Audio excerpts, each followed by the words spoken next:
Според епидемиолошките студии, секој четврти македонец има алергија. Веќе е започнат периодот кога алергиите се во подем.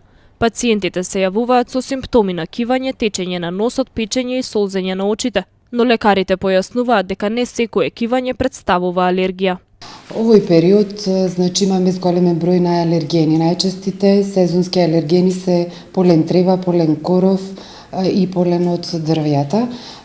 Секако концентрацијата ќе расте на одредени алергени, зависно од тоа кој на што е алергичен, ќе се манифестираат следните симптоми. Најчести симптоми се кивање, течење на нос, може да се јави и затнат нос, исто така може да се јави солзење на очи, црвенило на очи, чешење на очи, чешење на нос, кај деца многу чест симптом кој мора да се обрне внимание, може да се јави крварење од носот и секако треба да се помислува дека може тука да имаме една алергиска диатеза. Кај сите овие локални симптоми, многу е важно да се знае, не е секој кивање алергија.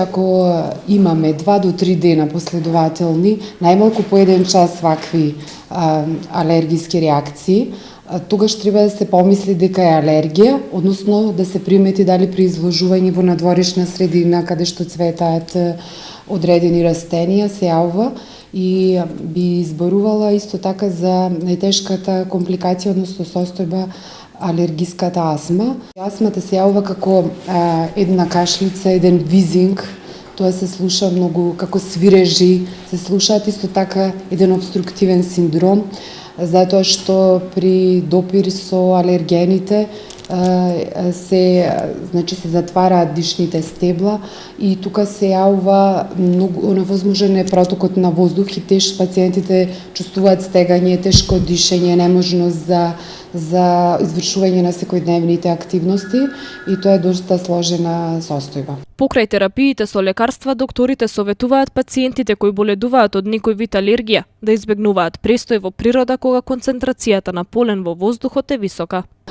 Кога, например, е надвор сончево и ветровито, да не излагаат, зашто дозата, концентрацијата на полен е тогаш доста висока.